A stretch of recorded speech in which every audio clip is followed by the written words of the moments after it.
இன்றைக்கி பார்த்தீங்கன்னா Vinayagar Chaturthi video celebration தான். எல்லாருக்கும் ஹாப்பி விநாயகர் சதுர்த்தி. விநாயகர் சதுர்த்தினாலே கொழுக்கட்டை தான். கொழுக்கட்டை எனக்கு ரொம்ப ரொம்ப பிடிக்கும். அதுக்கு வெல்லம் என் ஹஸ்பண்ட் இடித்து கொடுத்துட்டாங்க. இடித்து கொடுத்துட்டு எல்லோரும் கிளம்பி போயிட்டாங்களா. எனக்கு அதுவே கஷ்டமாயிடுச்சு. எங்கே போயிட்டாங்க அப்படின்னா, என் பெரிய பொண்ணுக்கு தமிழ் ஸ்கூல் இன்றைக்கி, அதனால போயிட்டாங்க.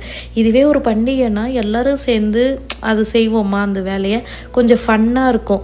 ஆனால் இன்றைக்கி யாருமே இல்லையா, நான் மட்டும்தான் செஞ்சேன்னா அதுவே எனக்கு கொஞ்சம் கஷ்டமாக இருந்தது செய்யாது. அதனால நம்ம தானே செய்யணும் அப்படின்னு சொல்லிட்டு ஃபஸ்ட்டு எடுத்தோடனே கொழுக்கட்டை செஞ்சு வச்சுட்டேன்.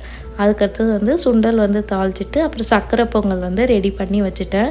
நேற்று கொஞ்சம் திங்ஸ் வாங்கியிருந்தால டிஏஒய் பண்ணணும் அப்படின்னு சொல்லிட்டு அதை வச்சு அழகாக விநாயகருக்கு டெக்கரேஷன்லாம் பண்ணிவிட்டு அப்புறம் என் பாப்பா செஞ்ச விநாயகர் சிலையை வச்சு சாமி கும்பிட்டது எனக்கு ரொம்ப ரொம்ப ஹாப்பியாக இருந்தது. அதை பார்த்துட்டே இருக்கணும் போல் அப்படி இருந்துச்சு. அதுவும் சாமி கும்பிட்டுட்டு அந்த ஃபஸ்ட்டு எடுத்தோடனே கொழுக்கட்டையை தான் சாப்பிட்டா செம்மையாக